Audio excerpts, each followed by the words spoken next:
Good morning India, fast 15 में आपका स्वागत है। चलिए देख लेते हैं फटाफट फास्ट 15। सांसद सौमित्र खान के बाद अब प्रदेश भाजपा अध्यक्ष दिलीप घोष ने भी कोलकाता के न्यू टाउन में पंजाब के 2 गैंगस्टर के इनकाउंटर मामले की जांच केंद्रीय एजेंसी से कराने की मांग की है। शुक्रवार को न्यू टाउन में चाय पर चर्चा कार्यक्रम में हिस्सा लेते हुए घोष ने सवाल उठाया कि आतंकवादी या गैंगस्टर बार बार बंगाल में ही ठिकाने क्यों बनाते हैं। उन्होंने आरोप लगाया है कि सीआईडी घटना को छिपाने की कोशिश कर रही है। उन्होंने इस पूरे मामले की राष्ट्रीय जांच एजेंसी से जांच कराने की मांग की है। এখানে একটা সরকারের একটা নাটক আছে, সঙ্গে সঙ্গে সিআইডি লাগিয়ে দেয়, মানে সব জিনিস চাপা দেওয়া হয়। এই ধরনের যারা দুষ্কৃতকারী, মাফিয়া, গ্যাংস্টার, আন্তর্জাতিক যোগ, বিশেষ করে পাকিস্তানের সঙ্গে যাদের যোগ আছে, এটা কোনো ছোটোখাটো ব্যাপার নয়। সেই জন্য কেন্দ্রীয় কোনো এজেন্সি দিয়ে তদন্ত হওয়া উচিত। তা না হলে কেন পশ্চিমবাংলায় বারবার এই ধরনের টেররিস্টরা, অ্যান্টি সোশ্যালরা আর তারা এসে ঘাঁটি গাড়ে কেন?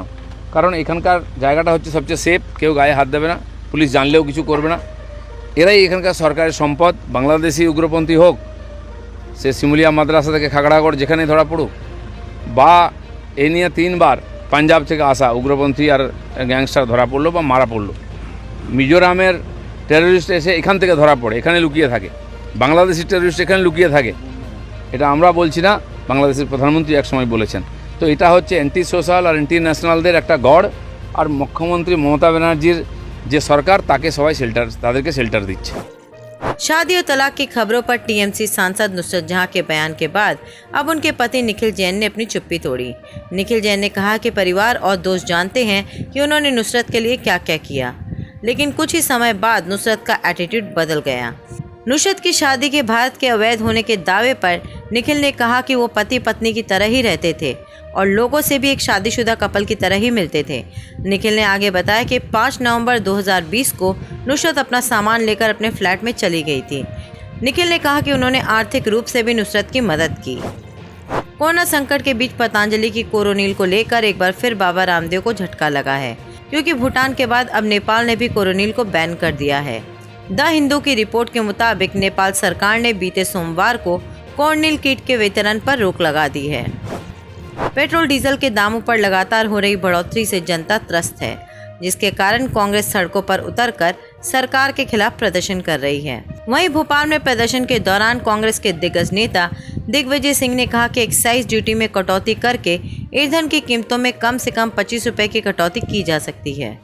एक साल में पेट्रोल डीजल से केंद्र सरकार 2,70,000 करोड़ रुपए उपभोक्ताओं की जेब से निकालकर वे अपने आलीशान महल बनाने में खर्च करने वाले हैं। अगर सेंट्रल एक्साइज 34 रुपए से घटाकर जो 9 रुपए थी यूपीए सरकार में, तो लगभग 25 रुपए लीटर पेट्रोल पर और डीजल पर भाव कम किए जा सकते हैं। और ये भी बात सही है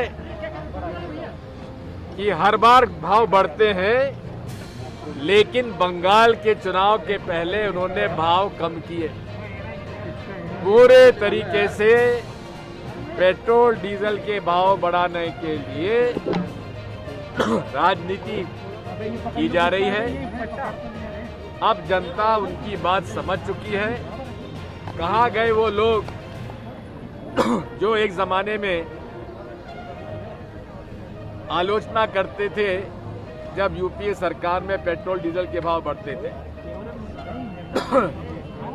शिवराज जी साइकिल पर चलते थे, स्मृति ईरानी आती थी, राजनाथ सिंह सामने आते थे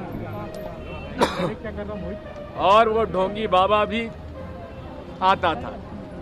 पूरे तरीके से इस देश में हर चीज की महंगाई बढ़ती जा रही है। पेट्रोल डीजल के साथ खाने के तेल और दाल, हर चीज की महंगाई बढ़ती जा रही है। पूरे तरीके से मोदी जी की सरकार यानी महंगाई की सरकार। धन्यवाद। सर, जितेंद्र प्रसाद के भाजपा में शामिल होने को लेकर पेट्रोल और डीजल के दाम बढ़ाए गए थे। कमलनाथ सरकार में पेट्रोल और डीजल के दाम कमलनाथ जी ने बढ़ाए थे।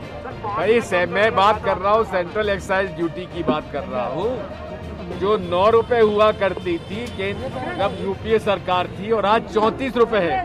यूपी क्या कमलनाथ जी ने बढ़ाए? ये अनोखी शादी बिहार के सुल्तानगंज में हुई है।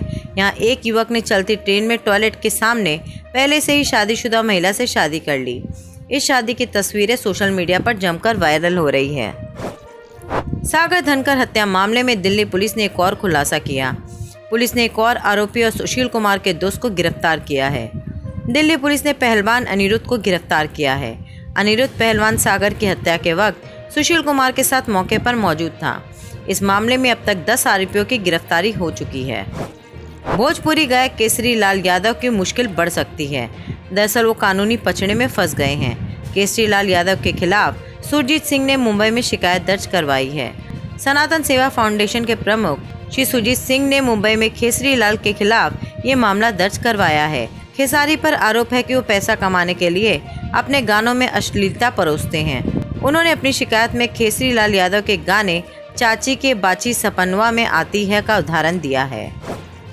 मॉडल, डायरेक्टर और एक्टर आयशा सुल्ताना के फैंस के लिए बुरी खबर है। आयशा सुल्ताना के खिलाफ राजद्रोह का मुकदमा दर्ज किया गया है। आयशा सुल्ताना ने केंद्र शासित प्रदेश के प्रशासक प्रफुल्ल के पटेल को ही बायो वेपन कह दिया था। एक टीवी डिबेट में आयशा ने कहा था, केंद्र सरकार लक्षद्वीप में कोरोना का प्रसार जैविक हथियार की तरह कर रही है। उनके इस बयान पर लक्षद्वीप इकाई के भाजपा अध्यक्ष अब्दुल खादर ने अपनी नाराजगी जताई और उनके खिलाफ शिकायत दर्ज कराई। सागर जिले की सुनर नदी भारी बारिश के कारण अचानक उफान पर आ गई है। वहां चट्टान पर मौजूद 4 बच्चे और कुछ मजदूर जल स्तर बढ़ने से फंस गए। घटना की जानकारी प्रशासन तक पहुंची तो हड़कंप मच गया। मौके पर बड़े अधिकारी पहुंचे हैं और शुरू हुआ इन लोगों की जिंदगी बचाने का रेस्क्यू ऑपरेशन। पिछले 12 दिनों से मेघालय में एक अवैध कोल माइन में 5 मजदूर फंसे हुए हैं। मामला जैंता हिल्स जिले का है, जहां डायनामाइट विस्फोट के बाद और अवैध कोयला खदान में पानी भर गया, जिसमें 5 मजदूर फंस गए हैं। कहा जा रहा है कि खदान में जल स्तर काफ़ी ज़्यादा है, इसलिए रेस्क्यू में दिक्कत हो रही है। ऐसे में अब मेघालय सरकार ने नेवी की मदद मांगी है। जम्मू कश्मीर के बारामूला के रियासी इलाके में भीषण आग लगने से हड़कंप मच गई है। लपेट इतनी भीषण थी कि इसने कई लोगों के आशियाने को खाक कर दिया है। आग पर रात 2 बजे काबू पाया गया। आग में कम से कम 6 लोग घायल हो गए। कुल 170 से 200 लोग प्रभावित हैं। मुंबई में भारी वर्षा को लेकर अगले कुछ दिनों के लिए रेड अलर्ट जारी किया गया है। भारी बारिश के कारण मुंबई के कई इलाकों में जल जमाव हो गया है। रास्ते कई फीट तक पानी में डूब गए हैं। यातायात पूरी तरीके से ठप हो गई है। इसके साथ ही IMD ने हफ्ते भर तक बारिश की चेतावनी जारी की है। मुंबई में शुक्रवार सुबह से ही बारिश जारी है। तेल कंपनियों ने आज पेट्रोल डीजल की कीमतों में बढ़ोतरी की। भारतीय बाजार में आज पेट्रोल 29 पैसे प्रति लीटर और डीजल 28 पैसे प्रति लीटर महंगा हो गया। तेल कीमतों में हुए बदलाव के बाद आज दिल्ली में पेट्रोल का भाव 95 रुपये 85 पैसे प्रति लीटर पर पहुंच गया। वहीं डीजल का रेट 86 रुपये 75 पैसे प्रति लीटर हो गया। पाकिस्तान की जेल में बंद कुलभूषण जाधव मामले में भारत की बड़ी कूटनीतिक जीत हुई है।